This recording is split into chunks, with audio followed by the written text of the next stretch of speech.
రాష్ట్ర సమగ్ర వార్తావాహిని APTV news. APTV న్యూస్కు స్వాగతం. ముందుగా హెడ్లైన్స్. బిల్లులపై రాష్ట్రపతి నిర్ణయానికి 3 నెలల గడువు. సుప్రీంకోర్టు సంచలన తీర్పు.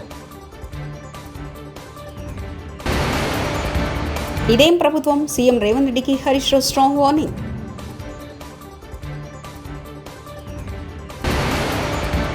కూటమి సర్కారు పాలనలో విద్యా వ్యవస్థ పూర్తిగా కుంటుపడిందని మెరుగు నాగార్జున మండిపడ్డారు. బీజేపీపై కుట్రలు. Purandeswari shocking comments. రాష్ట్ర గవర్నర్ పంపే బిల్లులపై రాష్ట్రపతికి నిర్దిష్ట టైంలను విధిస్తూ సుప్రీంకోర్టు సంచలన తీర్పునిచ్చింది. గవర్నర్ పంపే బిల్లులపై రాష్ట్రపతి 3 నెలల్లోగా నిర్ణయం తీసుకోవాల్సిందేనని అత్యున్నత న్యాయస్థానం స్పష్టం చేసింది. తమిళనాడుకు అసెంబ్లీ ఆమోదించిన 10 బిల్లులను రాష్ట్ర గవర్నర్ ఆర్ఎన్ రవి ఆపి ఉంచడంపై 4 రోజుల క్రితం సుప్రీంకోర్టు ఆగ్రహం వ్యక్తం చేసింది. ఇది రాజ్యాంగ విరుద్ధమని పేర్కొంటూ ఆ బిల్లులకు క్లియరెన్స్ ఇచ్చింది. ఏదైనా బిల్లులు రాష్ట్రపతి ఆమోదం కోసం నిలిపి ఉంచాల్సి వస్తే గవర్నర్ తీసుకోవాల్సిన అత్యధిక గడువు 1 నెల రోజులు మాత్రమేనని తీర్పిచ్చింది. 415 పేజీలతో కూడిన పూర్తి తీర్పును శుక్రవారం రాత్రి 10:54 సుప్రీంకోర్టు వెబ్సైట్లో ఉంచారు. ఏపీలోని మున్సిపల్ కమిషనర్లో ఇవాళ మంత్రి నారాయణ టెలికాన్ఫరెన్స్ నిర్వహించారు. మున్సిపల్ శాఖ ముఖ్య కార్యదర్శి Suresh Kumar, regional director, municipal కమిషనర్లు ఈ సమావేశానికి హాజరయ్యారు. ఈ సందర్భంగా మంత్రి నారాయణ మీడియాతో మాట్లాడారు. మున్సిపల్ కమిషనర్లు ఉదయం 6 గంటల నుంచే ఖచ్చితంగా క్షేత్రస్థాయి పర్యటన చేయాలని ఆదేశించారు. పారిశుద్ధ్యం, త్రాగునీటిపై ప్రత్యేక దృష్టి సారించాలని మంత్రి నారాయణ అన్నారు. రాష్ట్రంలో ఉన్న 2 ఢిల్లీ పార్టీలు దొందే. ఒకటేమో ఢిల్లీకి సంచులు మోసే పార్టీ, ఇంకోటి ఢిల్లీ వాళ్ళ చెప్పులు మోసే పార్టీ. ఈ 2 పార్టీల వల్ల తెలంగాణకు అన్యాయం జరుగుతుందంటూ కేటీఆర్ వ్యాఖ్యానించారు. ఒకటేమో సంచులు మోసే పార్టీ, ఇంకోటేమో చెప్పులు మోసే పార్టీ. ఢిల్లీ వాళ్ళ చెప్పులు మోసే పార్టీకి, ఢిల్లీకి సంచులు మోసే పార్టీలు 2 ఉన్నాయి. ఈ 2 పార్టీల వల్ల తెలంగాణకు జరుగుతున్నది అన్యాయమే. దొందే. ఇద్దరు కూడా దుర్మార్గులే. ఇద్దరు కూడా తెలంగాణకు ద్రోహం చేస్తున్న వాళ్ళే. నిన్నగాక మొన్న హైదరాబాద్ సెంట్రల్ యూనివర్సిటీలో 400 ఎకరాల భూమిని, అటవీ భూమిని ఇవాళ బ్యాంకులకు కుదబెట్టి పైసలు తెచ్చినామని చెప్పి నిన్న పిసిసి ప్రెసిడెంట్ మహేష్ గౌడ్ గారు చెప్తున్నారు. కానీ మళ్ళీ ఇంకా కూడా స్వయంగా పిసిసి అధ్యక్షుడే చెప్తుంటే కుదబెట్టినామని ఏం లేదని చెప్పి ఇంకో మంత్రి గారు మాట్లాడుతూ ఉన్నాడు. ఫస్ట్ కాంగ్రెస్ వాళ్ళు కూర్చోండి ఒక కాడ. కుదబెట్టినరా, అమ్మినరా, లేకపోతే మొత్తం దోసుకున్నారా, ప్లాట్లు కొట్టి మొత్తం లోపలనే కొట్టేసినరా, ఇదేందో కానీ మీరు మాట్లాడుకొని స్పష్టంగా బయటికి రండి. ఏం చెప్పదలుచుకున్నారు? మేము స్పష్టంగా ఆరోపిస్తా ఉన్నాం. మొన్న జరిగింది సెంట్రల్ యూనివర్సిటీ భూముల్లో కంచెగచ్చిబౌలిలో భారతదేశంలోనే అతిపెద్ద ఫ్రాడ్. తిరుమల శ్రీవారిని నటుడు శ్రీకాంత్ తనయుడు సినీ హీరో రోషన్ దర్శించుకున్నారు. శనివారం వీఐపీ ప్రారంభ విరామ దర్శన సమయంలో ఆయన స్వామివారి సేవలో పాల్గొన్నారు. దర్శనానంతరం రంగనాయకుల మండపంలో రోషన్కు పండితులు ఆశీర్వచనం చేసి స్వామివారి తీర్థప్రసాదాలు అందజేశారు. ఈసారి జనవరి రావాల్సింది కుదరలా, ఇప్పుడు వచ్చాను. చాలా సంతోషంగా ఉంది. అంతా చాలా బాగా జరిగింది. అండ్ ఇవాళ హనుమాన్ జయంతి. నెక్స్ట్ ఛాంపియన్ అండి. అనౌన్స్మెంట్ కూడా ఒకటి వచ్చింది కదా, March 13th రోజు ఒక అనౌన్స్మెంట్ వచ్చింది. సో 50% షూట్ కంప్లీట్ అయింది, ఇంకో 50% ఉంది. త్వరలో అప్డేట్స్ చేయండి. ప్రైవేట్ సెక్టార్లోనూ రిజర్వేషన్లు రావాలి, అప్పుడే బడుగు బలహీన వర్గాలు బాగుపడతాయి. కాంగ్రెస్ సీనియర్ నేత వి హనుమంతరావు. సామాజికంగా, ఆర్థికంగా బడుగు బలహీన వర్గాలు పైకి వస్తారనేది నా ఉద్దేశం. దీన్ని కూడా అమలు చేయాలని రేవంత్ రెడ్డి గారిని కోరుతుంది. ఎందుకంటే ఆయన ఒక్క సిద్దిపేట జిల్లాలోనే వడగండ్ల వానతో 16 ఎకరాల పంట ధ్వంసం అయి రైతులు తీవ్ర ఆందోళనలో ఉన్నారు. హరీష్ రావు. వానకు నష్టం జరిగింది. గత వారం వడగళ్ల వాన పడి గత వారం దాదాపు 3-4 వేల ఎకరాలు పోయింది.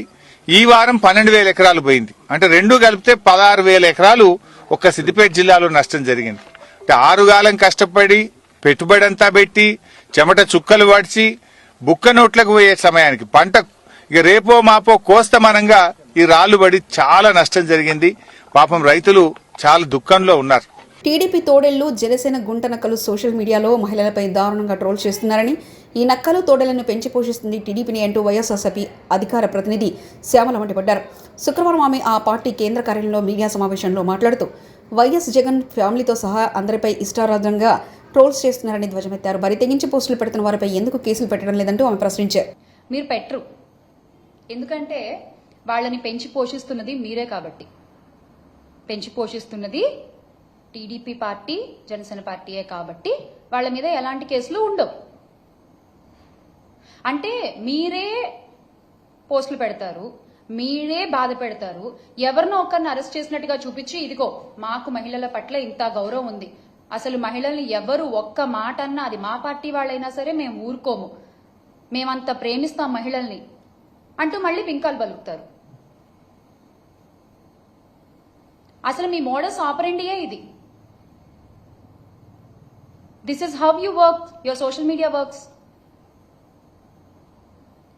అరే మీకు నిజంగా అంత చిత్తశుద్ధి ఉంటే రాష్ట్ర వ్యాప్తంగా ఉన్న వందలాది మంది సోషల్ మీడియా సైకోలపై ఎక్కడా కేసులు పెట్టలేదు ఎందుకని మేము అడుగుతున్నాం. రాష్ట్ర వ్యాప్తంగా ఇప్పటి వరకు మీ సోషల్ మీడియా తోడేళ్లు చేసిన అరాచకాలు, దారుణాల మీద కొన్ని వందల కంప్లైంట్లు మేము ఇచ్చాం.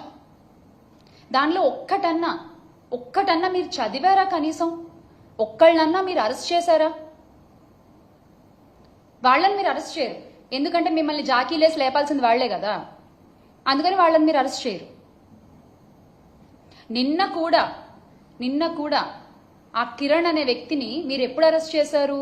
మా ఫ్యాన్ గాలి తట్టుకోలేక ఆయన చేసిన తప్పు తెలుసుకుని నన్ను క్షమించండి బాబు అని క్షమాపణ అడిగిన తర్వాత ఇప్పుడు అరెస్ట్ చేయకపోతే బాగోదు కాబట్టి, ఆ మచ్చ మీ పార్టీపై ఉంటుంది కాబట్టి ఇక తప్పదు అన్నట్టు మీరు వాళ్ళని అరెస్ట్ చేశారు. నిజంగా మీకంత చిత్తశుద్ధి ఉంటే వందలాది మంది టీడీపీ యాక్టివిస్టులు అరాచక పోస్టులు పెడుతున్నారు కదా, వాళ్ళందరినీ అరెస్ట్ చేయండి, కేసులు పెట్టండి.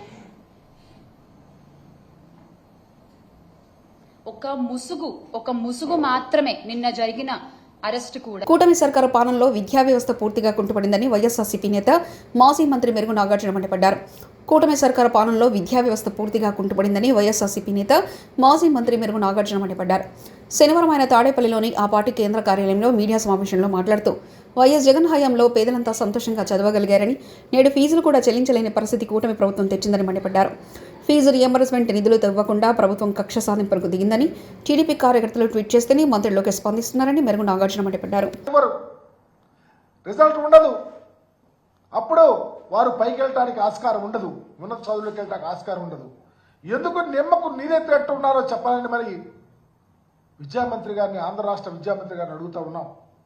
ఒక ప్రక్క విద్యార్థులు అన్యాయం చేస్తూ మరొక ప్రక్క తండ్రి గారు కుమారుడు కపట నాటకాలు ఆడుతూ ఉన్నారు. మీకు సిద్ధశుద్ధి ఉంటే ఎప్పటికైనా 11 లక్షల మందికి ఫీజు రియంబర్స్మెంట్ తక్షణమే విడుదల చేయమని చెప్పి డిమాండ్ చేస్తా ఉన్నా. ఈ మధ్య చూసాం పెద్ద బూటకం ఏంటంటే, లోకేష్ గారు తన ట్విట్టర్లో ఒక ట్వీట్ చేశారు. కంసుడు మామ మోసం చేస్తే చంద్రబాబు నాయుడు గారు విద్యార్థులకు సహాయం చేస్తున్నాడు. ఆ కంసుడు మామ ఎవరయ్యా? ఈ రాష్ట్రంలో జగన్మోహన్ రెడ్డి గారు విద్యా వ్యాప్తి కోసం అంచెలంచెలుగా ఆయన మనోభావాలను ఈ రాష్ట్రంలో పేద పిల్లల యొక్క స్థితిగతులు మెరుగుపరచడానికి గొప్ప గొప్ప సంస్కరణలు తెస్తే ఆయన కంసుడు మామ విద్యార్థులకు మేలు చేసేవాళ్ళ చేస్తే 11 లక్షల మందికి ఫీజు రియంబర్స్మెంట్ విడుదల చేయమని డిమాండ్ చేస్తా ఉన్నా. నిజంగా త్రైమాసికానికి 700 కోట్లు అవసరమవుతుంది.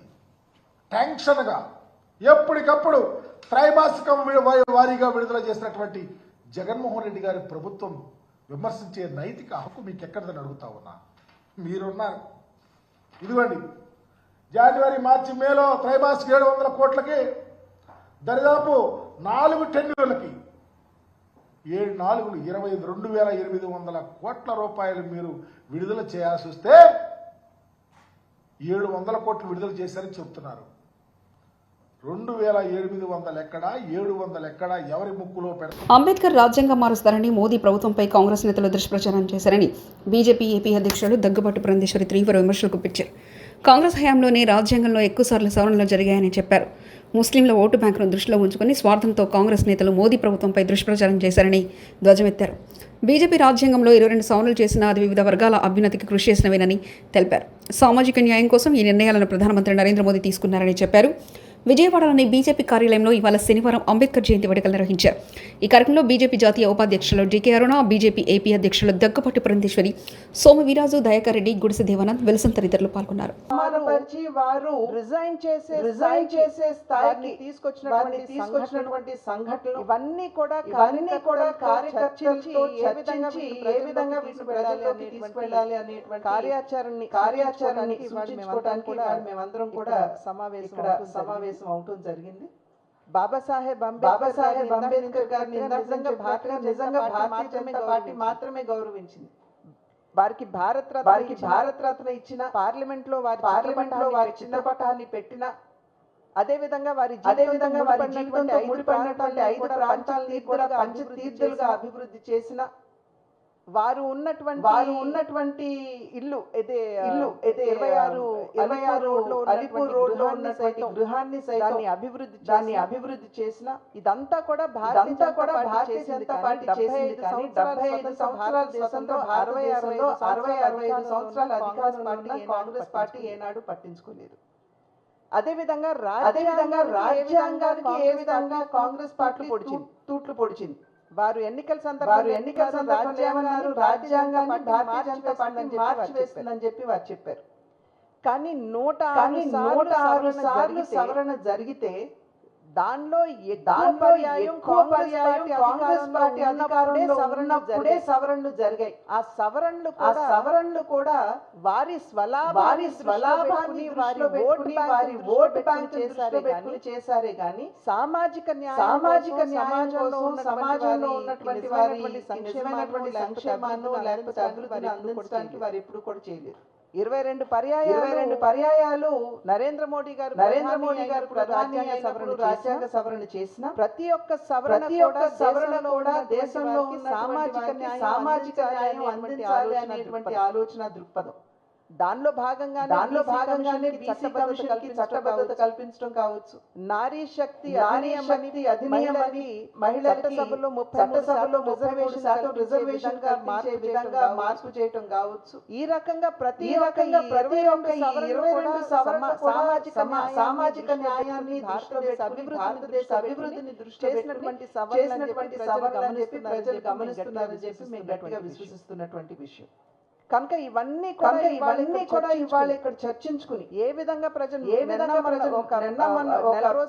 నెల రోజుల క్రితం కాంగ్రెస్ కి చెందినటువంటి కర్ణాటకలోని ఉప ముఖ్యమంత్రి డికే శివకుమార్ గారు వారు ఇచ్చినటువంటి స్టేట్మెంట్ ఏమిటి అని చెప్పి మనం పరిశీలించినట్లయితే ముస్లిం మైనారిటీ అదనంగా 4% హనుమాన్ చిన్న జయంతి సందర్భంగా హైదరాబాద్ గౌలీగూడలో శ్రీరామ మందిరం నుంచి వీర హనుమాన్ శోభయాత్ర ఘనంగా ప్రారంభమైంది. గౌలీగూడ నుంచి కోటి, నారాయణగూడ బైపాస్ మీదుగా సికింద్రాబాద్లోని థర్డ్ హనుమాన్ ఆలయం వరకు ఈ ర్యాలీ సాగుతుంది. భక్తులు భారీగా తరలివచ్చి పాల్గొన్నారు. 12 కిలోమీటర్ల యాత్రకు భారీగా పోలీస్ బందోబస్తు ఏర్పాటు చేశారు. సీసీ కెమెరాలు, డ్రోన్లతో అడుగడుగున నిఘా ఏర్పాటు చేశారు.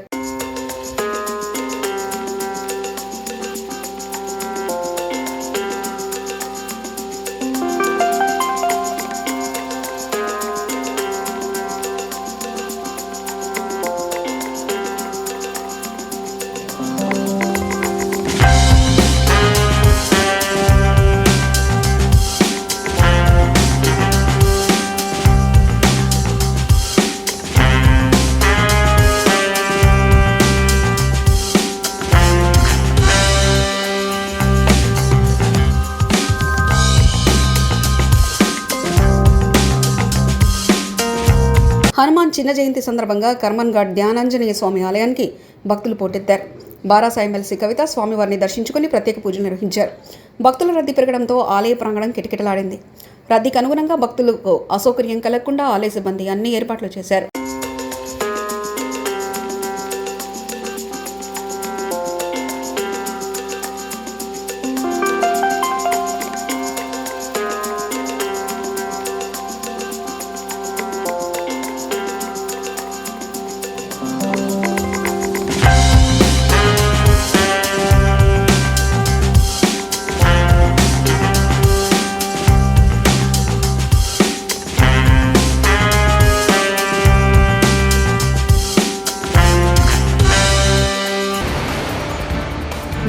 రాష్ట్రపతి నిర్ణయానికి 3 నెలల గడువు. సుప్రీంకోర్టు సంచలన తీర్పు.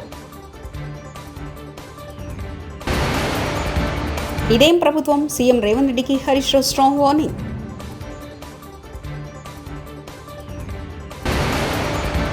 కూటమి సర్కారు పాలనలో విద్యా వ్యవస్థ పూర్తిగా కుంటుపడిందని మెరుగు నాగార్జున మండిపడ్డారు. బీజేపీపై కుట్రలు. Purandeswari shocking comments.